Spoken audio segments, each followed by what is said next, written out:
বোনরা শুনছে তো? বিবাহিত ভাইরা শুনছেন তো? তোমরা অবিবাহিতরা শুনছো তো? আমি তোমাদেরকে আজকে এমন এক গল্প শোনাচ্ছি গতকালের, যেটা তোমার সারা জীবনের শিক্ষণীয় হতে পারে। আর আজকের দিনে আমি বিলিভ করি, যদি আমি এরপর আর একটা বক্তব্য না দিই, একটা হাদিস, একটা আয়াত না বলে, যদি ওয়াখির দাওয়ানা আলহামদুলিল্লাহি রাব্বিল আলামিন বলে চলে যাই, আমার এখানে আসা সার্থক। যদি তোমরা বুঝতে পারো আমার কথা, তোমরা মনোযোগ দিয়ে শোনো। গতকাল এমন একটা প্রশ্ন আসছে আমার কাছে, আমি তালাক সম্পর্কে কথাটা মনোযোগ দিয়ে শুনবেন। এখানে অবিবাহিত কারা আছো? হাত তোলো তো। অবিবাহিত কারা আছো? ঠিক আছে। আরে হাসার কি, যে এই বাঙালি যেটাই কই এটা হাসে, কি দুনিয়াটা কৌতুক বানাবে। অবিবাহিত কে আছে এটা কি হাসার কিছু হয়ে গেল? কি মানে বুঝলাম না জিনিসটা। এইটাও হাসার কিছু? ভাই আমি এখানে বললাম যে অবিবাহিত কারা আছে, সবাই হাসা শুরু করতে, মানে কি কি কয় শরম পাইছে? আপনাকে বলছে ওরা শরম পাইছে? কে বলছে? জবাব দিয়েছেন কি এখানে? আপনার তো জবাব তো ঠিক হয় না ওদের পক্ষ থেকে। ওরা তো বলে না ওরা শরম পাইছে। ওদের কাছে মনে হয়েছে হুজুর এখন কৌতুক করবে। বিবাহিত যারা আছো হাত তোলো তো। মাশাআল্লাহ, তোমাকে বসেন। তো আমি তেমন কখনো ব্যক্তিগত বিষয়ে তেমন বলি না মাহফিলে, এটা আপনারা অনেকে হয়তো জানেন যারা আমাকে চেনেন। গতকাল আমার কাছে এক প্রশ্ন আসলো তালাক বিষয়ে। আমি বেশিরভাগ সময় অ্যাভয়েড করি তালাক বিষয়ে প্রশ্ন। এমনিতে আমি নর্মালি কোনোদিন কোনো ফতোয়া দিই না। যখন নতুন বাংলাদেশে আসছিলাম আমি সৌদি আরব থেকে, তো আরো অনেক ছোট ছিলাম, রক্ত অনেক গরম ছিল, তখন আমি বিদআত শিরক এগুলো নিয়ে প্রায় ফতোয়া দিতাম, আর অনেক ভেজাল লাগতো, সত্যি কথা। আল্লাহ আমাকে আশ্রয় দিয়েছে। পরে আমার উস্তাদরা, বড়রা যারা আছে, তারা আমাকে বললো যে জামশেদ তুমি ফতোয়া দিও না, কোরআন সুন্নাহ থেকে মানুষকে তুমি আহ্বান করো, ভালোর দিকে ডাকো, মন্দর দিকে নিষেধ করো। আল্লাহ তোমাকে যতটুকু তৌফিক দিয়েছে। ফতোয়া অনেক বিস্তর বিষয়, অনেক সিচুয়েশনের উপরে ফতোয়া চেঞ্জ হয়। দেখা যায় একই বিষয়, মানে সাবজেক্ট এক, পরিস্থিতিতে দুই রকম অ্যান্সার হয়। সে তোমার এখনো সেই প্রজ্ঞা যদি না হয় তুমি দিও না, আর প্রজ্ঞা হলে দিও। তা আমি ওনাদের কথা চিন্তা করেছি যে আমার সেই প্রজ্ঞা হয়নি যে আমি দিব। কারণ এখানে হানাফিরা বলে যে একসাথে 3 তালাক দিলে হয়ে যায়, আর শাফি হাম্বালিরা বলে যে যতবারই তালাক দেয় একবার।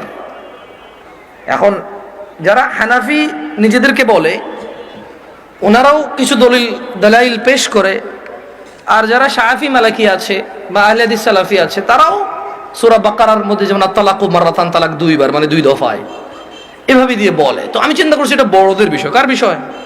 এটা আমার ম্যাটার না, আমার এত জিম্মেদারি নেওয়ার এখনো অতটুকু যোগ্যতা হয়নি। তো বেশিরভাগ তালাকের যখন প্রশ্ন আসে, আমি বড় আলেম যাদেরকে চিনি, যেমন আমি সৌদি আরবে ছিলাম, তাহলে বেশিরভাগ যাদেরকে আমি চিনি তারা মদিনা ইউনিভার্সিটির স্কলার। কেউ হাফার বাতান ইসলামিক সেন্টারের লেকচারার, কেউ রিয়াদ ইসলামিক সেন্টারের লেকচারার, কেউ আল আহসা ইসলামিক সেন্টারের লেকচারার সৌদি আরবে, যাদের সাথে আমার পরিচয় আছে খুব ছোটবেলা থেকে, আমি যাদেরকে চিনি, যারা আমাকে খুবই আদর করে। তো আমি যেটা করি, যখন এই তালাকের মাসলা মাসাইল আসে, নর্মালি কোনো প্রশ্ন আসলে আমি জবাব দিই না, কিচ্ছু রিপ্লাই করি না, কারণ আমি জানি আমি ফতোয়া দিব না, আমি ইগনোর করার চেষ্টা করি। খুব সহজ থেকে সহজ প্রশ্ন আসলো দিতে চাই না, কাউকে না কাউকে ট্রান্সফার করে দিই। তো ওই একটা বোন মেসেজ লিখলো, আমি ওয়ালাইকুম আসসালাম দিয়ে লিখেছি আপনি যে কোনো প্রশ্ন লিখে করেন। তখন সে লিখে প্রশ্ন করলো যে তালাকের বিষয়। আমি বললাম যে আমি তালাকের বিষয়ে ফতোয়া দিতে জানি না, আমি একজন বড় আলেমের নাম্বার দিচ্ছি, আপনি ওনার সাথে কথা বলে আপনি জেনে নেন, হোয়াটসঅ্যাপে মেসেজ দিয়ে ওনাকে কল করিন, সমস্যা নেই। এখন উনি আমাকে একটা ভয়েস মেসেজ পাঠালো যে ওনার হাজব্যান্ড ওনাকে তালাক দিয়েছে 3 বার। এখন উনি নানা হুজুরের কাছে গিয়েছে যে উনি এখন এই স্বামীর ঘর করতে পারবে কিনা। ওনার স্বামী অনুতপ্ত, উনিও অনুতপ্ত। আমার বোনরা শুনছে তো? না, আমার বোনরা শুনছে তো? বিবাহিত ভাইরা শুনছেন তো? তোমরা অবিবাহিতরা শুনছো তো? আমি তোমাদেরকে আজকে এমন এক গল্প শোনাচ্ছি গতকালের, যেটা তোমার সারা জীবনের শিক্ষণীয় হতে পারে। আর আজকের দিনে আমি বিলিভ করি, যদি আমি এরপর আর একটা বক্তব্য না দিই, একটা হাদিস, একটা আয়াত না বলে, যদি ওয়াখির দাওয়ানা আলহামদুলিল্লাহি রাব্বিল আলামিন বলে চলে যাই, আমার এখানে আসা সার্থক। যদি তোমরা বুঝতে পারো আমার কথা, তোমরা মনোযোগ দিয়ে শোনো।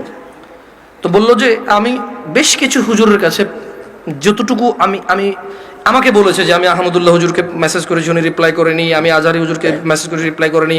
আমি আব্দুর রাজাক বিন ইউসুফ হুজুরকে মেসেজ করেছি, উনি রিপ্লাই করেনি। আমি কুয়াকাটা হুজুরকে মেসেজ করেছি, রিপ্লাই করেনি। আপনি জামশেদ মজুমদারের ফেসবুকে মেসেজ করেছি, রিপ্লাই করেননি। এর মধ্যে কেউ রিপ্লাই দেয়নি। আপনি আমাকে ওয়ালাইকুম আসসালাম রিপ্লাই দিয়েছেন হোয়াটসঅ্যাপে মেসেজ দেওয়াতে। আমাকে একজন হুজুর বলল আমি আমার স্বামীর সাথে থাকতে পারবো একটা হারাম কাজের মাধ্যমে। কি কাজের মাধ্যমে? হারাম কাজের মাধ্যমে। আমি চিন্তা করলাম, হুজুর যদি বলে হারাম কাজের মাধ্যমে থাকতে পারে, তাহলে হুজুর নিজে তো এটাকে হারাম বলছে, জিনিসটা কি? তখন আমি বোনকে আর সাহস করে কিছু না বলে আমি শেখ মুস্তাফিজুর রহমান বিন আব্দুল আজিজ আল মাদানী হাফিজাহুল্লাহ, উনি সৌদি আরবে হাফারাল বাতান ইসলামিক সেন্টারে ছিল, খুব আদর করে আমাকে। আমি বললাম যে আমি একজন বড় আলেমের নাম্বার দিচ্ছি, আপনি ওনাকে কল দিয়ে আপনার মাসলাটা জেনে নেন, আমাকে আপনার পুরো কথা খুলে বলার দরকার নাই, আপনি ওনার সাথে ডিসকাস করেন। ঠিক 2 ঘন্টা বা 3 ঘন্টা পর উনি আমাকে মেসেজ দিল যে হুজুর আমি একটু আপনার সাথে কথা বলতে চাই। আমি বললাম যে আমি আপনার সাথে কথা বলবো না, আমি আপনাকে যার নাম্বার দিয়েছি যদি ওনার কথায় আপনার কিছু বুঝে না আসে তাহলে আমার কথা আপনার বুঝে আসবে না। বলে যে না হুজুর, ওনার সাথে আমার স্বামী কথা বলেছে, তবে আমার স্বামী একটা বিষয় গোপন করে কথা বলেছে, গোপন করে কথা বলার পরেও হুজুর বলেছে যে তালাক হয়ে গেছে। কিন্তু এখন আমার স্বামী হাফেজে কোরআন, আলেম পাস, আমার স্বামী বলছে তালাক হয় নাই। আমি বললাম যে ওকে, আপনি শেখকে কল করে বলেন যে আপনার স্বামীটা গোপন করেছে। বলে যে আমি ভয় পাচ্ছি ওনাকে কল দিতে, কারণ আমার স্বামী কথা বলেছে, উনি আবার কি মনে করে। আমি বলছি উনি কিচ্ছু মনে করবে না, আমি ওনাকে ফোন দিচ্ছি, আপনি কথা বলেন। ভদ্রমহিলা কথা বলবে না। তখন জোহরের টাইমের সময় হয়েছে, আমি ফোন দিলাম। এবার মানে আমার একটু মেজাজ খারাপ হয়েছে। কি খারাপ হয়েছে? মেজাজ খারাপ হয়েছে। ওই ভদ্রমহিলা আমাকে বারবার বলতে চেষ্টা করতেছে যে আমার একটা বাচ্চা আছে, যদি এখন আমরা স্বামী স্ত্রী আলাদা হয়ে যাই আমার বাচ্চাটার কি হবে? কনসার্ন কোথায়? বাচ্চা। আমি কল করলাম, কল করে বললাম আপনি তালাক হয়েছেন বা হন নাই, আমি কি এরকম কিছু বলছি? বলে যান না। আমি বললাম ধরে নেন আপনার স্বামী আপনাকে তালাক না দিয়ে যদি গলা একটা কোপ দিত, আপনার গলাটা কাটতো কিনা? বলে যে কাটতো। আমি বললাম তালাক দিল, তালাক হবে। এবারে হুঁশে দিছে না বেহুঁশে দিছে, রাগ করে দিছে না আদর করে দিছে, মজা করে দিছে নাকি দুষ্টামি করে দিছে, এইটা ম্যাটার না। আপনার স্বামী যদি আপনাকে 5 তলা বিল্ডিং থেকে রাগ করে অথবা রাগ না করে হাসি মুখে অথবা দুষ্টামি করে যদি আপনাকে ধাক্কা দিত, আপনি কি পড়তেন 5 তলা থেকে? বলে যে পড়তাম। তাহলে আপনার কেন মনে হচ্ছে না যে আপনার স্বামী আপনাকে রাগের মাথায় তালাক দিলে হবে না? রাগের মাথায় ধাক্কা দিলে যদি 5 তলা থেকে পড়ে আপনার হাত পা ভেঙে যায়, মরার সুযোগ থাকে, মরে যেতে পারেন আপনি, এরকম সম্ভাবনা থাকে, তাহলে কেন আপনার স্বামী আপনাকে তালাক দিলে তালাক হবে না? মানতে অসুবিধা কোথায়? যে আল্লাহ আপনার এই স্বামীকে কবুল বলার পরে ওর সাথে থাকা বৈধ করেছে, সেই আল্লাহই তো 3 তালাক পরিপূর্ণ হয়ে গেলে থাকাটা অবৈধ করেছে। যিনি আপনাকে এর সঙ্গ দেওয়ার জন্য বৈধ করেছে, আপনি মেনেছেন সেটা। উনি যখন অবৈধ করেছে সেটা মানছেন না কেন আপনি? প্রবলেম কোথায় আপনার? আপনার বাচ্চা? যদি আপনার হাজব্যান্ড কালকে অ্যাক্সিডেন্ট হয়ে মারা যায়, মৃত্যুর পর আপনার হাজব্যান্ডকে নিয়ে আসতে পারবেন জীবিত করে? না। যদি আপনি মারা যান কালকে, আপনার এই বাচ্চা কি মাহারা হবে না? হবে। ওকে, আপনার দুইজনই উভয় মারা গেলেন, কোন অ্যাক্সিডেন্টে বাচ্চাকে রেখে গেলেন, বউ জামাই গেলেন কোথাও ঘুরতে বা ডাক্তার দেখাইতে, অ্যাক্সিডেন্টে 2 জন মারা গেলেন, আপনার এই বাচ্চা থাকবে কিনা? বলে থাকবে। তো তখন আপনাকে কি ফিরাতে পারবে কেউ মৃত্যু থেকে? না। তা আপনি কেন আল্লাহর বিধান মানতে এত অসুবিধা হচ্ছে যদি পরিপূর্ণ তালাক হয় আপনার? আমি বললাম শেখকে কি প্রশ্ন করেছে? বলে যে ও আমাকে বিয়ের পরে, মেয়ের বয়স মাত্র 18 বছর, ওয়াল্লাহ ভাই আমি কথা বলতাম না, আমাকে ভয়েসে বলেছে যে ভাই আমার বয়স মাত্র 18, আমার একটা বাচ্চা আছে, আমার স্বামী খুব বদমেজাজি, আমাকে তালাক দিয়েছে, এখন ও অনুতপ্ত থাকতে চাই। কত বছর বয়স মেয়ের? শুধু 18, একটা বাচ্চার মা। যে বাচ্চা, ওই বাচ্চার বয়স আমাকে বলেছে যে 3 মাস বা 3 বছর, আমার সঠিক মনে নাই, এরকম কিছু বলেছে। আমি বললাম আপনি কি মানে নিজে নিজে পছন্দ করে বিয়ে করেছেন নাকি বাবা মা পছন্দ করে বিয়ে দিয়েছে?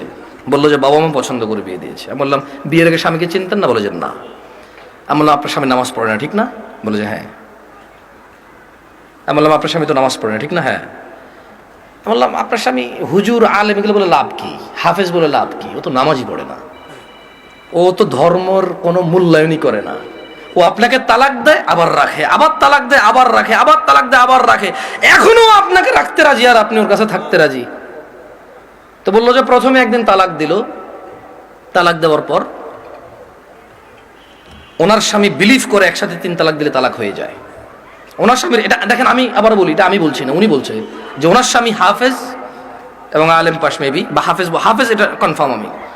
তো বললো যে উনি জানে যে এক বৈঠকে 3 বার তালাক দিলে তালাক হয়ে যায়, কিন্তু শেখ মুস্তাফিজুর রহমান বিন আব্দুল আজিজ মাদানীকে যখন ফোন করেছে তখন উনি বলেছে আচ্ছা ধরলাম একবার, 3টাকে কয়বার ধরলাম? এক বৈঠক ধরলাম।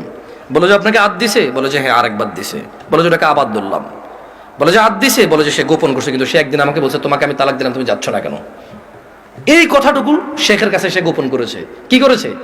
শেখ নাকি তখন প্রশ্ন করেছে আপনি যদি হানাফি মাসলাকের হন, জীবন যদি হানাফি বিধান অনুযায়ী চলেন, আর আপনার স্বামী নিজে যেহেতু হাফেজ বা আলেম, ও তো এটা জানে যে এক বৈঠকে 3 বার দিলে হয়ে যাচ্ছে। আর কোরআন সুন্নাহ অনুযায়ী যদি আপনি শাফি মালিকের দিকে আসেন, সেই ক্ষেত্রে ওনারা এক বৈঠকে যতবারই দেয় কয়বার ধরে? একবার। তো বলো যে অনেক সময় আমরা ফতোয়া দেই যে ঠিক আছে, মানে আপনি হানাফি কোনো বড় বিজ্ঞ আলেম থেকে মাদ্রাসা থেকে ফতোয়া নিয়ে ওনারা লিখিত ফতোয়া দেয় কি সেটা আপনি জেনে নেন। মানে তালাক নিয়ে তেমন কেউ ভেজাল করতে চায় না, কারণ মারামারি কাটাকাটি হয়ে যাবে, বোঝেন নাই, মিছিল মিটিং হয়ে যাবে। এক গ্রুপ বলবে তালাক হয়ে গেছে, আরেক বলবো হয় নাই, বলবে যে জানা করতেছে ও হুজুরের কথায়। ভাই এটা বিশাল বড় একটা প্রবলেম, বুঝছেন না, বোঝেন নাই। সত্যি আমার পক্ষে সলভ করা সম্ভব না। তখন আমি ওই বোনকে বললাম যদি আপনার তালাক হয়ে যায় চলে যান, ইদ্যত পালন করে কোথাও বিয়ে বসে যাইয়েন, আর পরবর্তী স্বামীর যত্ন নিয়েন করে দিয়েছে। তো আমি মহিলাকে বললাম যে আপনার তালাক হয়েছে বা হয় নাই ফটো দেওয়ার আমার যোগ্যতা নাই। আপনি যদি মনে করেন আপনার স্বামী গোপন করেছে শেখের সাথে, তালাক একবার তালাক দিছে যেটা গোপন করেছে, আপনি ওনার সাথেই কথা বলেন। তো আমি আমার বোনদেরকে বলবো, বোন ও আচ্ছা, আমি ওই মেয়েটাকে এতটুকু বললাম যে যেই ছেলে আপনাকে 3 বার তালাক দিল, 3 বার, আপনার কাছে কেন মনে হয় ও 4র্থবার দিবে না? আবার আপনার কাছে কেন মনে হলো যে ও 4র্থবার দিবে না? আর এই তো আপনি এই স্বামী ছাড়া থাকতে পারবেন না, আপনার একটা বাচ্চা আছে, কেন আপনি স্বামীর সাথে এমন ব্যবহার করলেন যে ও তালাক পর্যন্ত গিয়ে পৌঁছালো? ওর উপায় কি? ওই বেচারার উপায় কি? ধরলামও খারাপ, ওর চেয়ে নিকৃষ্ট পুরুষ আর এই পৃথিবীতে আমি ধরে নিলাম। আপনি যদি ওর সাথে এমন ব্যবহার করেন যে ও তালাক দেওয়া ছাড়া রেখে উপায় নাই, একটা ঘরে আগুন লেগে গেছে, বের হবে না মানুষ বের হবে না? এই দরজা বন্ধ, সেই দরজা বন্ধ, সেই দরজা বন্ধ, জানালা দিয়ে হলো তো মানুষ বের হবে না? তা আপনি এমন এক সংসারের মধ্যে কেরেঙ্গাল লাগাই দিয়েছেন, কিচ্ছা কাহিনী লাগাই দিয়েছেন, এমন এক অশান্তি লাগাই দিয়েছেন, ও আর তালাক ছাড়া বেরোতে পারছে না এখান থেকে। এমন করলেন কেন? এই যে এখন কান্নাকাটি করতেছেন, এমন করলেন কেন? এই যে বলতেছেন আমি এখন ধৈর্য ধরবো, আমি আর মুখে মুখে বলবো না, আমি আর ওর অপছন্দ হয় ওর বাবা মায়ের সাথে খোটাখুটি করলে এখন আর করবো না, আমি আগে কেন ভাবেন নাই? আমি আমার বোনদেরকে বলবো তোমার স্বামী আছে, ওকে গুরুত্ব দাও।